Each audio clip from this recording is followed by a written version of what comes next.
Hey guys, welcome back. I hope you are having an amazing day. Let's get right into the stories. The first one is a pro-revenge story. In the province of Ontario, the only legal and recognized land surveyor is an Ontario Land Surveyor, OLS. Your brother-in-law, who knows how to work a transit, just isn't qualified. I moved from the Toronto area back up north in 2007. In 2008, we bought a home on a 4-acre forested lot from the original owner. Through conversations with the original owner, I remembered him muttering something about how the neighbor to the north had their driveway awfully close to the property line. I thought no more about it until later that fall. Our neighbor's house was built slab on grade, and the builder must have messed up or not properly installed any drainage for the gravel pad. Every time it rained, they had water into their ground floor, an inconvenience to say the least. But not my problem. That is, until the neighbor rented an excavator and had a deep ditch dug all along our side of his driveway, dumping all of the rocks and spoil from the excavation onto our property. We also lost a number of trees, all mature black maple sugarbush trees. I was getting concerned. We had problems with a jerk neighbor in Toronto and ended up having to get a survey and put up a fence. I wasn't going to lose any sleep worrying about it this time. Call for a surveyor and get this over with. It turns out the OLS firm I called was the one that surveyed the development when it was built 10 years earlier. They had no trouble mapping out how and where the neighbor's driveway for over 100 feet now arced up to 12 feet onto our property. Never mind the rocks and dirt in the bush beyond that. I sent a registered letter with a copy of the survey and a polite letter to our neighbor. With registered mail, you have to sign to pick it up. They received it but did not respond. I waited a month and then sent another registered letter. That one wasn't picked up and was returned to me. Yeah, that should work. If I don't receive the letter, everything will just go away. In the way of explanation, the neighbor was a successful local businessman, and in smaller communities, some of them tend to think that they're a bit special and can make their own rules. I learned from the jerk neighbor in Toronto that there's not much point in trying to discuss things personally. We have a system. Let's use it. The next letter that's sent to them is from our real estate law firm. They know the right language to use and how to get someone's attention. Surprise! That one not only gets picked up, but we receive a letter from their lawyer. They freely admit that they're at fault and will make everything right. Except they don't. They don't do anything for the next 3 years. Absolutely nothing. I started receiving expert advice from some of my friends. SJK, you should fix it at your own cost and then sue them for that amount. Well, what if they claim they could have fixed it a lot cheaper? Or I did a bunch of things that weren't needed. SJK, you should charge them for all the trees they cut down and make them replace them. Yeah, but we do live in the forest and trees aren't really hard to find. In fact, we cut down trees that get too big too close to the house. It's not like we're in the big city. I decided to do nothing. After the angst and sleepless nights with the jerks in Toronto, I decided to just wait it out. After all, they've admitted fault through their lawyer. It's not like they can wiggle out of that one or change their minds. I learned that the neighbor's wife hates living in the forest and would much rather have a schmancy house in town. And with the water problem that has never been resolved, it just isn't as much fun as they had thought it would be. 4 years later, what I was waiting for. A realtors for sale sign in front of their house. I stopped and took a picture of the sign so that I had the phone number of the listing agent. I called them as soon as I got to work. Hi, this is SJK. I see you're listing a property at XKEX. You may not be aware of this, but your client is trespassing on my property. Of course, the neighbor couldn't pretend this wasn't true, and now we had to clean up the mess to our satisfaction before the property could be sold. Oh my! The 5-yard dump trucks ran for close to 3 weeks. They hauled load after load after load of topsoil. It had to be dumped, spread out, and compacted. The gravel driveway had to be dug up and pulled back to the property line, and all that filled in as well. At the end, it was all seeded with the understanding that it would eventually go back to being forest. SJK, is it okay now? Not quite yet. It looks like there's still a lot of work to do. All the weeping tile, rocks, and piles of dirt were removed as well. Not a job easily done and very time-consuming. Don't get mad. Wait, then get even. The next one is an entitled people story. I had always dreamed of living by the lake, and when I found my perfect house, I knew I had to make it mine. The house was nestled deep in the woods, far away from the hustle and bustle of the city, and came with its very own private beach. It was a dream come true. However, things quickly took a turn for the worse. I noticed people using my beach as a shortcut to get to the lake. Initially, it didn't bother me too much, but then they started setting up camp on my property. I politely asked them to leave, but they just laughed and ignored me.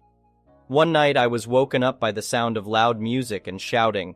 I got out of bed and looked out of my window to see a group of people having a wild party on my private beach. I was furious that they would take advantage of my property in such a way. I tried talking to them, but they just shouted obscenities and told me to mind my own business. I knew I had to take matters into my own hands. I contacted a lawyer and discovered that my property was, indeed, private. I had the right to do whatever I wanted on my property, and I didn't have to tolerate anyone else's behavior. I decided to install a camera with a good zoom feature, hoping to catch them in the act. The camera captured everything, including their drug use and disorderly conduct. I made multiple copies of the footage and decided to confront them. I drafted a message to the main offender, attaching a preview of the footage and warning him not to trespass on my property again. I made it clear that I would turn the video over to the police if they continued to ignore my requests. To my relief, the party stopped. I never received a response from the main offender, but I didn't care. As long as they stayed off my property and respected my privacy, I was content. I was able to enjoy my private beach in peace, and it was worth the effort. However, a few weeks later, I received a call from the local police department. They informed me that a group of teenagers had been caught trespassing on my property and vandalizing it. They had also been caught with drugs in their possession. The police had discovered the footage I had captured on my camera and were able to identify the main offender. He had been arrested and charged with vandalism and drug possession. The news was shocking, but also a relief. I had always hoped that they would stop their reckless behavior, but I never imagined that it would lead to their arrest. I felt vindicated that I had taken action to protect my property and privacy. The ordeal had been a learning experience, and I was grateful that it had come to an end. Update. A year later, I received another call from the police department. They informed me that the main offender had been released from prison and was now living in a halfway house nearby. They advised me to be cautious and keep an eye out for any suspicious behavior. I was apprehensive but grateful for the warning. One day, as I was enjoying a peaceful afternoon on my private beach, I noticed a familiar face. It was the main offender walking towards me. My heart started racing as I tried to figure out what to do. I knew I couldn't let him on my property, but I didn't want to be confrontational. He approached me and started apologizing for his past behavior. He told me that he had turned his life around and was trying to make amends for his mistakes. He handed me an envelope and asked me to open it when he left. He then turned around and walked away, leaving me confused and bewildered. I waited until he was out of sight before opening the envelope. Inside, I found a handwritten letter from him. He apologized once again for his past behavior and expressed his gratitude for me not turning him over to the police. He told me that his time in prison had made him realize the error of his ways, and he was now working hard to turn his life around. He included a check for a substantial amount of money as a way of making amends for the damage he had caused. He also promised to stay away from my property and to respect my privacy from that day forward. Reading the letter, I felt a mix of emotions. On one hand, I was glad to hear that he had turned his life around and was making amends. On the other hand, I was still apprehensive about his presence in the area. In the end, I decided to accept his apology and the money. I appreciated his efforts to make things right and move on from his past mistakes. I also knew that I had taken the necessary steps to protect my property and privacy, and I could feel secure in that knowledge. As time went on, I occasionally saw the main offender around the neighborhood, but he always kept his distance and never caused any trouble. I hoped that he continued on his path of redemption and that he would never cross the line again. The experience had taught me a valuable lesson about standing up for my rights and protecting my property. It also showed me that people can change and make amends for their mistakes.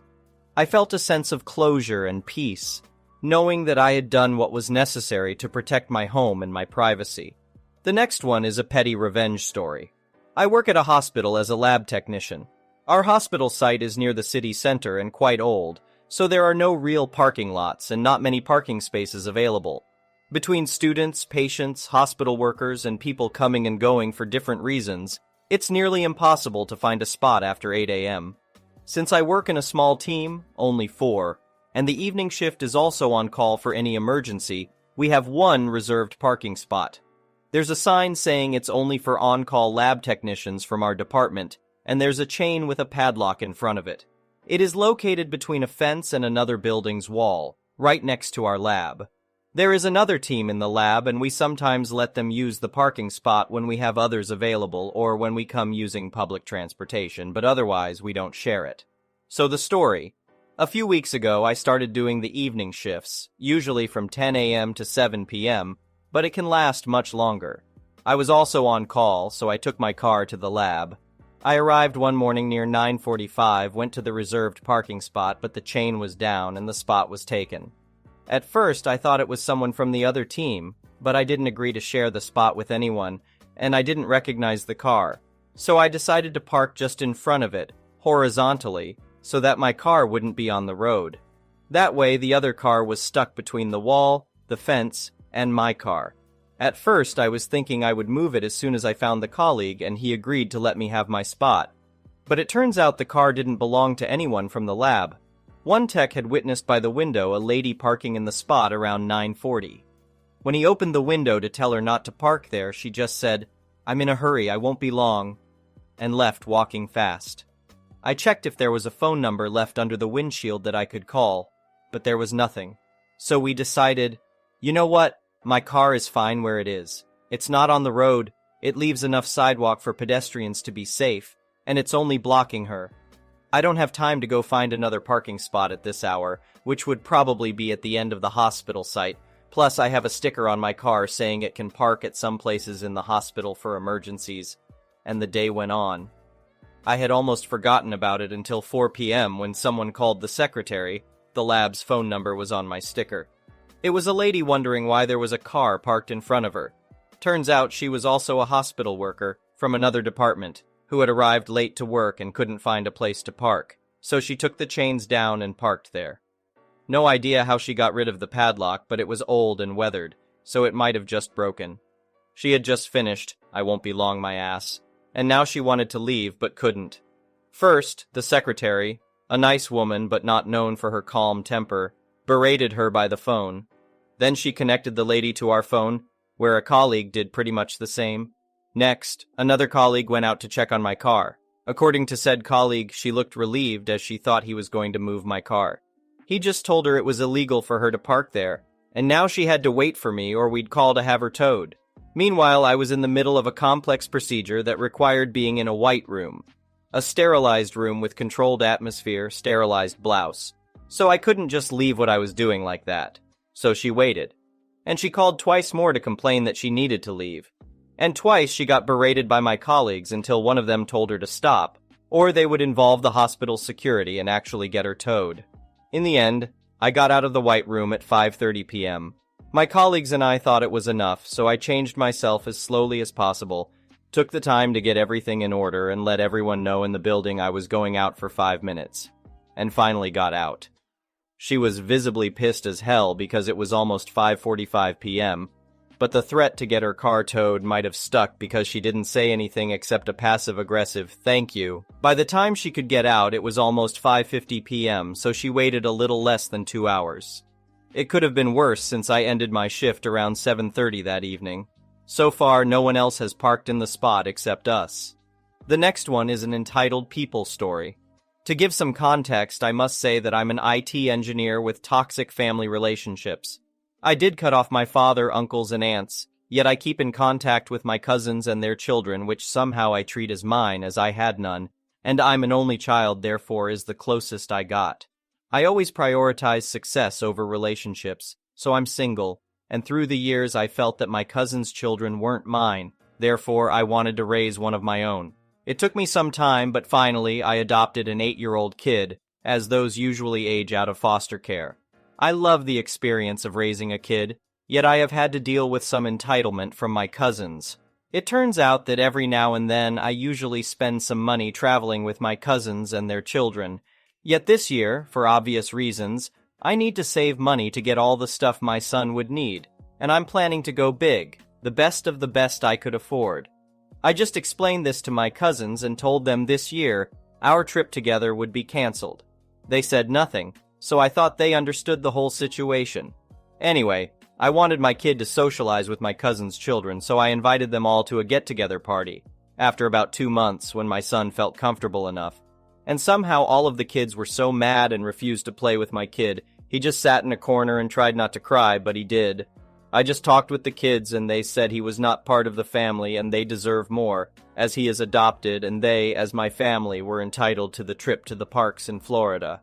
I was in shock and asked them where they got that from, and they told me how their parents have told them the reason why I took their trip was my son, who comes from the streets and isn't even family.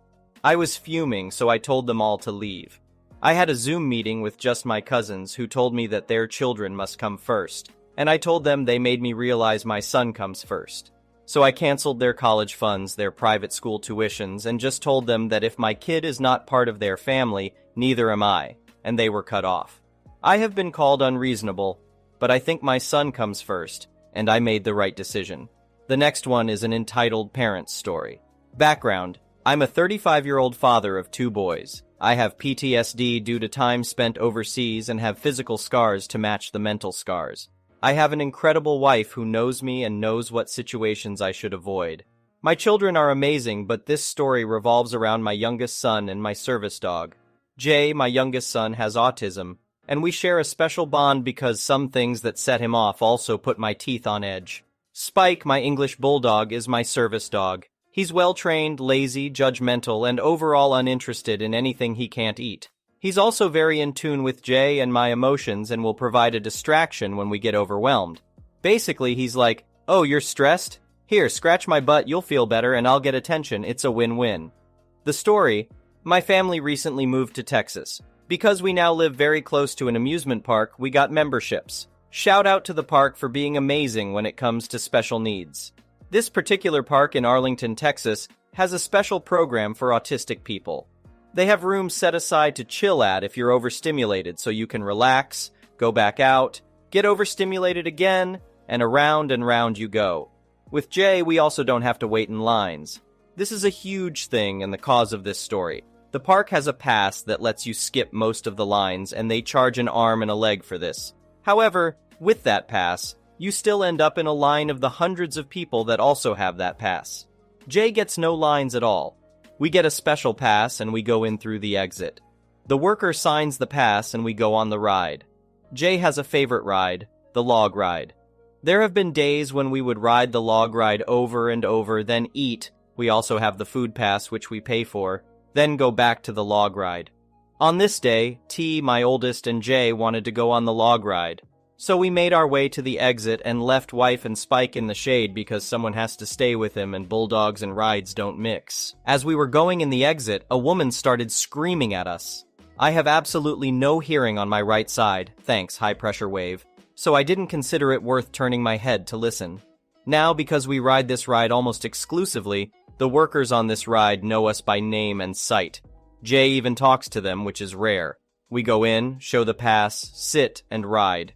This time, though, Tabitha, I'll call her Tabitha because Karen is overused, the woman who was screaming at us as we were walking in through the out, made her way to where the speedy pass ends at the ride, where a red shirt will check her pass and let her go on her way. She didn't even want to ride. She just wanted to yell about us going in through the exit and how we are abusing the system.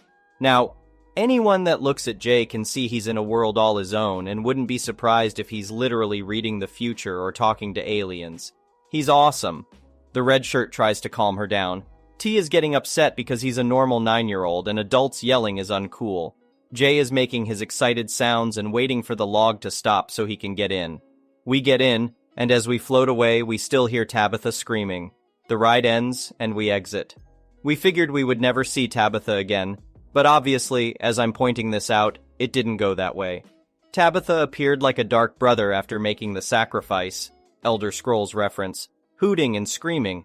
She was screaming that just because Jay is an R-word doesn't mean we get extra rights. The screaming causes Jay to let out his super screech. Now, anyone that knows autism knows that autistic kids have superpowers. In Jay's case, it's a supersonic, ear-shattering, high-pitched screech that makes your eyes swim and makes it feel like things in your head are moving that shouldn't. This whole time, Spike was lying on the ground in the froggy position as bulldogs do, just looking at Tabitha like she's a rabid dog but not worth getting up for. As we were being screamed at, I saw two officers approaching from behind Tabitha. I smiled. My smile must have broken Tabitha because she hauls off and kicks Spike. This flips my switch because now my family is literally under attack, and I start to react. Before I could make contact, Tabitha was already in the air being held, carried, half-dragged away while being cuffed. Now in front of me is a well-dressed and pissed-looking officer. He tells us he heard the screech and started heading to it because they thought a ride broke or something bad happened. I take the time to unflip that switch and examine Spike. He's limping and crying. I feel his hips and feel that his hip is dislocated. I jokingly ask the officer to walk away and let me get some. He, of course, has no humor to this, but also can tell I had a career. He asked what happened, and we all explain what happened from A to Z. He asks if Spike is a service dog. I say yes. He smiles. I'm not in a smile mood, but it catches me off guard. He explains that in Texas, intentionally injuring a service dog is a felony. By this time, park security arrived and issued a trespass order to Tabitha. The officers ask if I want to press charges. I look at Spike and look back. Yes, I say.